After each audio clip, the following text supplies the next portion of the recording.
Hey, good morning. Thanks for tuning in to North Church on Facebook Live and YouTube. This is our third week using this platform for church. It's our new norm right now, and we're still trying to fine tune it and change it. And we had a lot of conversations this week. We're going to try to make a few changes, maybe make it a little bit shorter where we can interact a little bit more. Speaking of interacting, there is the opportunity on Facebook. You can comment or on YouTube throughout the sermon. If there's you have a thought, you have a prayer request, whatever, go ahead and throw that down there. That's a big thing right now that we're really, Rick and myself and Josh and Abe, we've been talking weekly about how to engage with our people. And we still have, we're having community group on Monday nights. I'm hosting a Zoom meeting. On Wednesday nights, Rick's hosting his community group. I think he's using FaceTime right now. And then on Thursday nights, Brett Stillman is leading a book study on the pursuit of God. So there's those three opportunities to connect. I have this little prop I'm going to put up. It's a piece of paper with our contact information on it. Reach out to us if you're interested in any of those opportunities, the community group or the book study.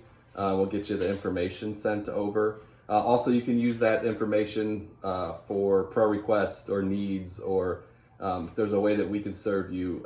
We're here to do that through these odd times. We're also thinking of doing we're going to put a video out probably on Tuesdays. It'll be like an interview, kind of similar to last week, what Rick did with Rebecca, but it'll just be talking with somebody, maybe from North Church, maybe another pastor, whatever, and just talking about, worship or how they're feeling or things that God's shown them through this pandemic. So look for that coming up probably this next week on Tuesday. And also, lastly, I just want you to know that we've taken, we're making it important to have the deacons and elders be praying for people of North Church, or really anyone that's ever really attended North Church on a weekly basis. And that's something we focus on throughout the year, but we've really made an extra push over the last couple of weeks to try to reach out, try to ask how you're doing. We want to, community's huge. It's important, especially during times like this. So that's a major focus right now in our church, and I hope that you feel that. We want you to feel that prayer and that. You know what I'm trying to say. So with that, I think Josh and Kelly are going to get a song going for us. So thanks.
what is going on in our world, that we know that you are fighting for us, that you are defending us, that you are giving us hope here and now. That the kingdom is here and now, and we are part of it. We love you, Father. Amen. Thanks, Josh and Kelly. Good morning. Welcome to those of you who are joining us, or I guess since this is being recorded, it could be good afternoon or good evening, whenever it is you choose to be listening to this. But we're glad you did. We've been praying this morning for you. We've been praying for where you are, for God to meet where you are. This morning we're going to talk about lament, and I'll define that in just a bit. But before we get there, I think it's important for us to take a moment to pray for our world. So I'd like to do that if we could. And also I'm going to say a prayer for, there's a couple of, actually 3 good friends of mine who they and their wives are pregnant and due at the end of April, and they're really feeling a lot of stress. And so I'm going to pray for them by name and also just in general. So as you pray throughout the week, don't forget about people that are in hospitals or in need of medical attention, even outside of the COVID-19 situation. So I want to just take some time this morning to pray to that end. Father, we first, at the beginning of this prayer, I just pray an acknowledgement that you are sovereign and you are good, and those 2 things are hard to consider in this current climate where we find ourselves, that you are both sovereign and good, but we trust that you are, Father, and I pray that you would give us moments and opportunity to acknowledge that you are both sovereign and good, and you would increase our faith when we're weak in those areas, Father. God, I pray for our medical workers, our doctors, our nurses, and those that are researching and studying to find cures and vaccines for this virus, Father. Lord, I pray that you would give them clarity. I pray that you give them strength. I pray that you would protect them, especially the doctors and nurses who are on the front lines doing this work. God, I pray that you would protect them, Lord, and you would give them a special dose of your grace to allow them to continue to with clarity and with strength and with vigor to serve those that are hurt and broken, Father. I pray for those that have lost someone, Father, to this disease. I think of my friend Belafay and his cousin who passed away, one of the first in the state of Missouri. Father, I pray for that family. I pray for Sandy at Eureka High School who lost her life this week. God, I pray for the family that are around them, Lord, but I thank you mostly especially for those 2 who had a saving faith in your Son, Jesus Christ. Lord, I pray for those who suffer right now with the disease, Lord. I pray that you would save them, Lord. I pray that you would bring someone into their life to tell them the truth about your gospel. I pray also for those who have lost their jobs and are struggling, Father, to be able to feed their children, to feed themselves, Father. I pray, Lord, that you would bring people and stuff around them that they would no longer be in need, but instead be satisfied, Father. Lord, I pray for Olivia and TJ. I pray for Grace and Evan. I pray for Courtney and Nate as they each will be delivering babies in the next few weeks, Father. Lord, I pray that you would decrease the stress level of those women as they in the last few weeks of their pregnancies, Father. I pray that the births would go smoothly, and I pray that the husbands would get to be there, Father. I know that's in doubt and in jeopardy whether or not that's going to be able to happen, Father, but I pray somehow that you would allow them to get to witness the birth of their children and be there to protect and provide for the brides as they give birth, Father. Lord, I pray for those little babies who will be born into hospitals where this virus is probably pretty prevalent, Father. I pray you protect their little lives, Father. Again, we acknowledge you are good and you are sovereign, and we trust in you in this season.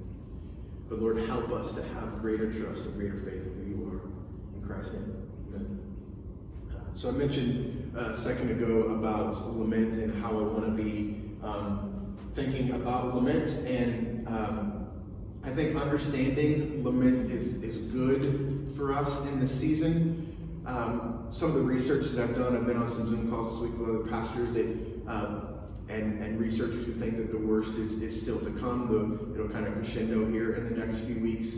And so, I think, for me, there's an the general sense is beginning to get heavier.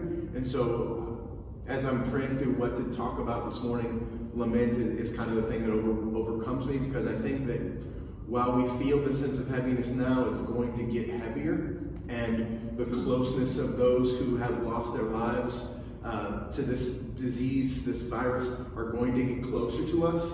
And so we'll be a few less degrees separated from a death. And so I think it's good to arm us with this this idea of lament. N.T. Wright, an older theologian who's a British guy, says this about lament. I'm pulling this from an article that was on, I posted it on my Facebook, so if you want to check the entirety of the article out, you can go ahead and do that. And I want to be clear, I don't agree with all the theology of Wright, and I don't even agree with everything that Wright writes in this article, but this is beautiful. It is no part of the Christian vocation to be able to explain what's happening and why. So before I get to the rest of that quote, I want to say that I don't have a full answer as to why. And I hope you noticed in my prayer that God is sovereign and God is good, and those two things couldn't be more true, but they're hard to reconcile today. And so Christianity doesn't really have an answer for that struggle. Wright continues to say, in fact, it is part of the Christian vocation to not be able to explain and to lament instead. So what is lament? From a non-biblical standpoint, here's the definition of lament. It's just expressing deep hurt. When you are engaged with another human being after a tragedy has happened, when you express that hurt, that is lament. What is biblical lament? Biblical lament is laying deep hurt at the feet of God and asking for help. And I think that's really important for us as Christians. And I think the role of Christianity and probably my role as pastor and the biggest reason why I want to talk about lament this morning is to teach us about biblical lament. Laying deep hurt at the feet of God and asking for help. I don't know the answers to the questions that you're asking. I don't know the answers to the questions that society is asking. But God is both sovereign and good, and He's got a plan, and there's a purpose for all of this. And I trust in that. So the purpose of lament is this. The purpose of lament is not to get through pain. It is to get God through pain. And I hope you see the difference there. The purpose of lament is not to get through this season of the COVID virus. Instead, the purpose of this lament is to get God through the pain of this COVID virus. So I want to take you to Psalm chapter, the 6th Psalm, and kind of walk through this. This is a song of lament. And before I get there, I want to talk about the importance of lament in that.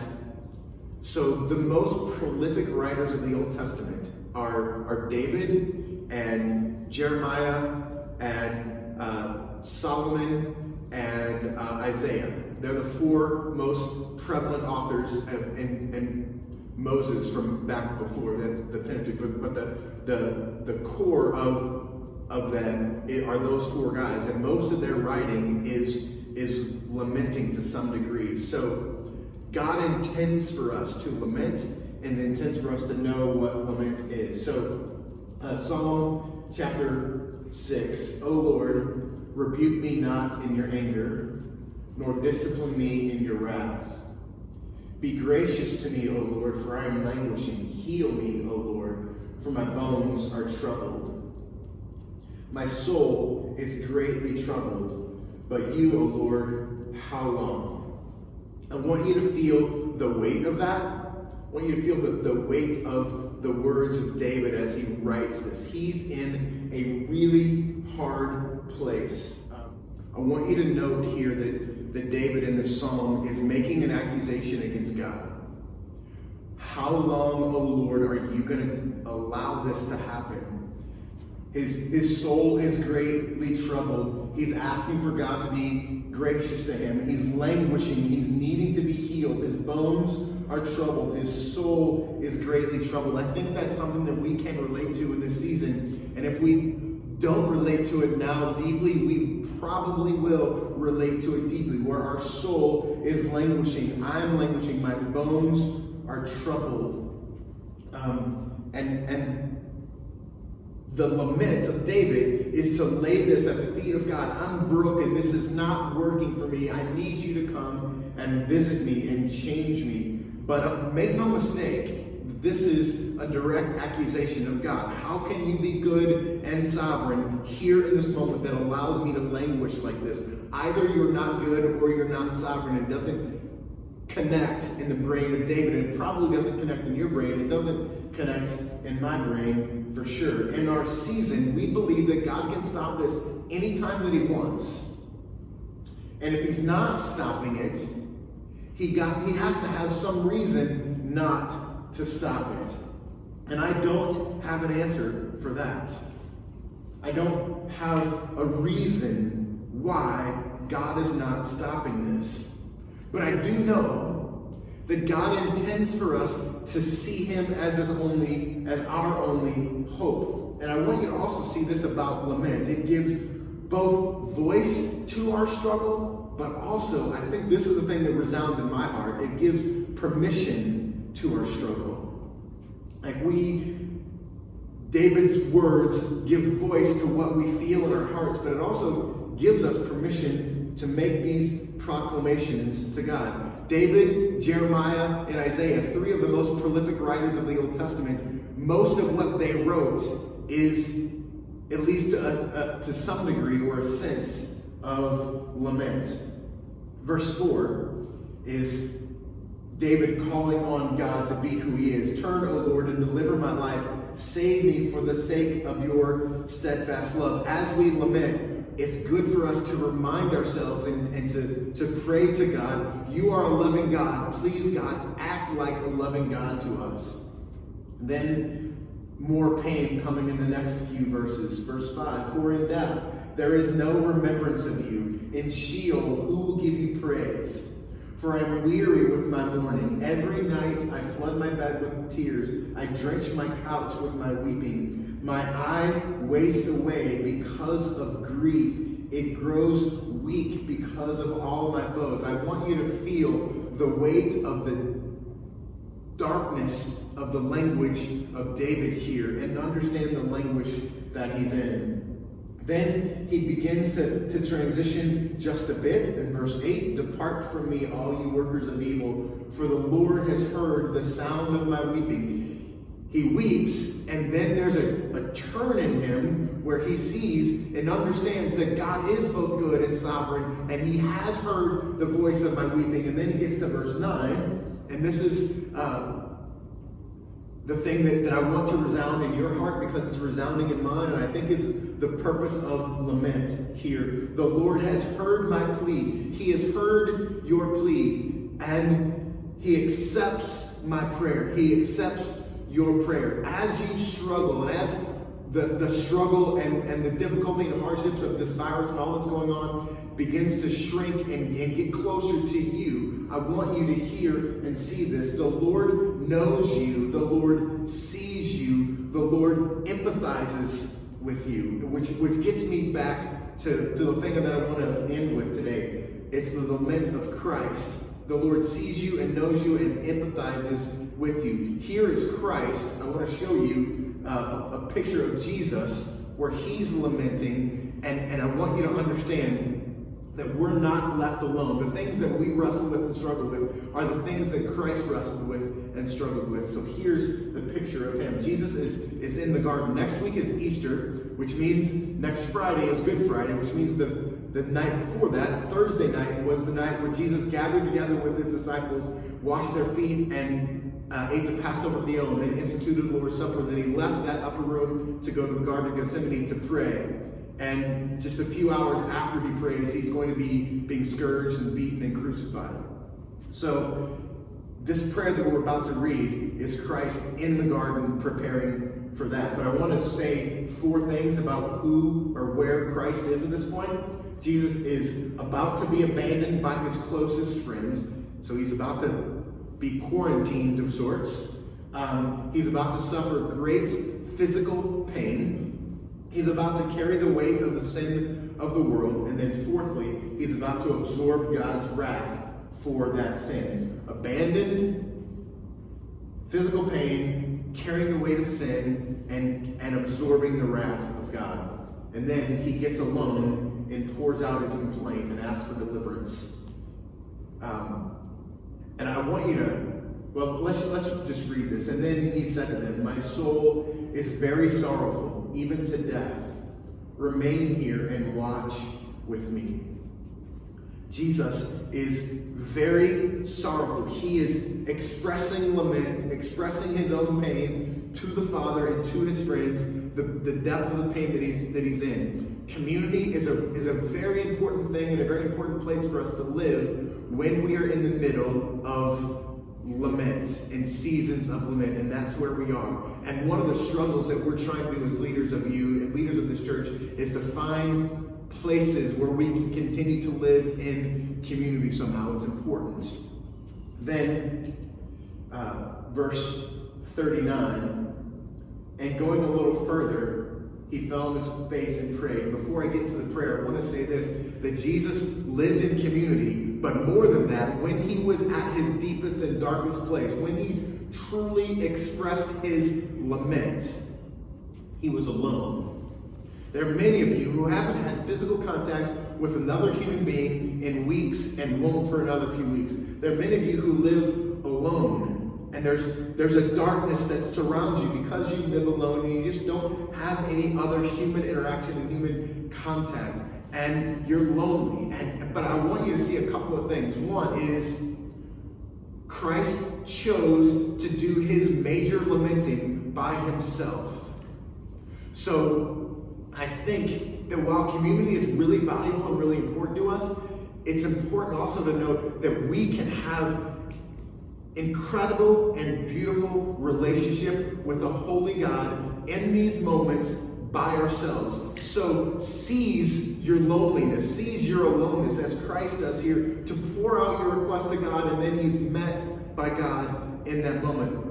But also I want us to not be afraid of being alone, because it's in those places where God can truly speak to us. And so I want you to, if you are one of those people who's single and living alone or whatever, I want you to lean into that,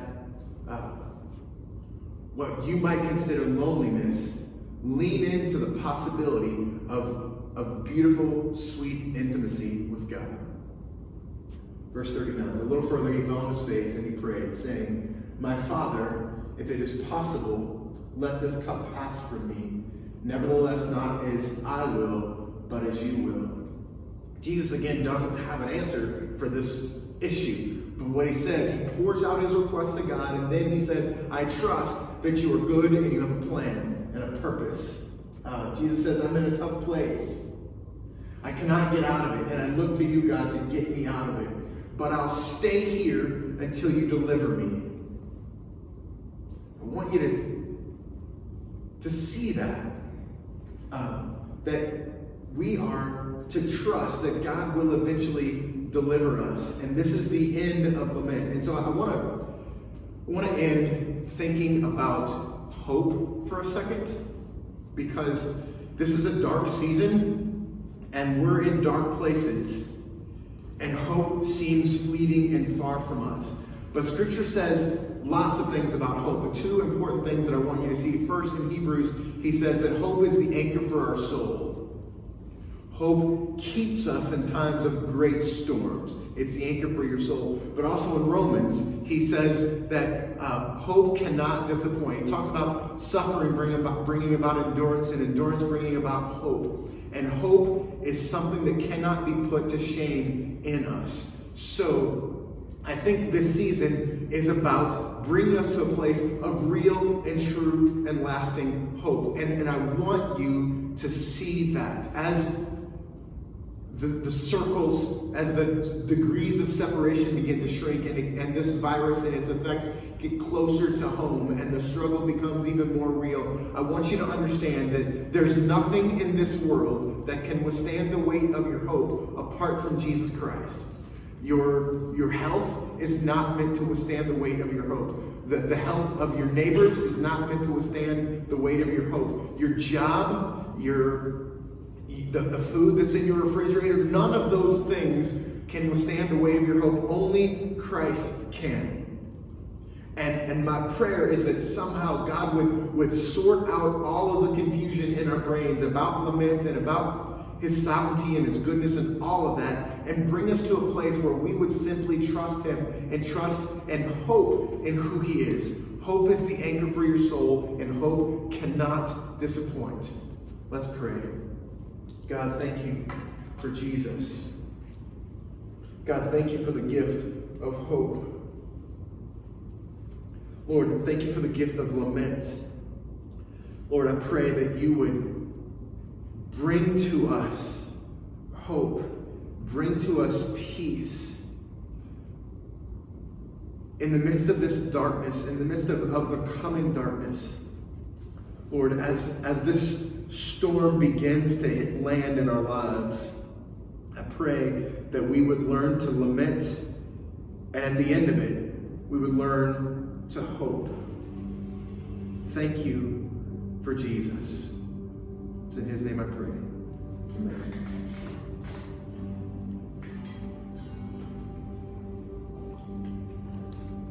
As we respond now to the message of hope that Christ has given us, if you're a follower of Jesus, I want to encourage you to use this time to really respond in however way you feel led. But one of the things that I really want to encourage you to do is to take communion, is to remember and celebrate the sacrifice that Christ made. And so use this time as Kelly and I lead in worship to respond however you see fit, but respond to the hope that the gospel provides.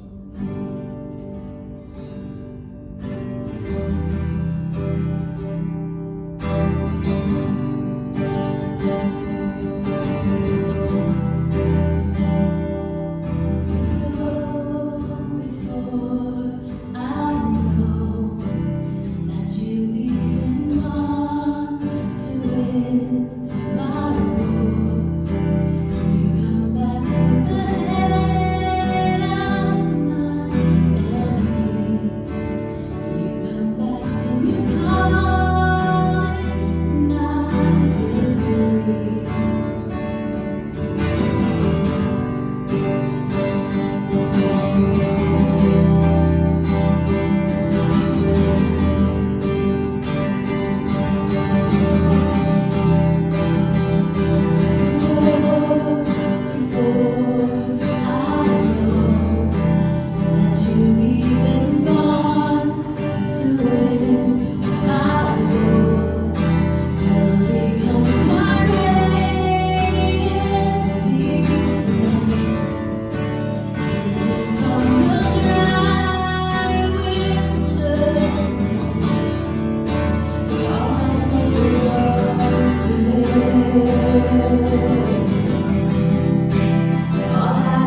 just want to make a couple of announcements before we end the video this morning. One, be involved in community groups. If you're not involved in a community group, reach out to us on YouTube comments or Facebook comments or Instagram comments, whatever. We'd love to get you connected with a community group. They're meeting virtually these days, and it's been really valuable the times we've been together. Also on Thursday nights, we're doing a book study of Pursuit of God. If you'd like more information on that, get in touch with us somehow. But one thing I want to leave you with is, the stimulus checks that each family is getting are going to begin to come, and the heart of Christianity is to consider others more significant than yourself. So I'd just like to ask you to stop and pray about what it is that God would have you do with your stimulus money. I don't want to be the voice of God, but I want you not to just assume this is for you to go and buy something for yourself or your family. Maybe it is, but ask God what it is that He wants you to do. Maybe there's an opportunity for you to give to a need around you with that money. But just pray through what it is that God would have you to do with that money. Thanks for joining us. Have a great week. We'll see you soon.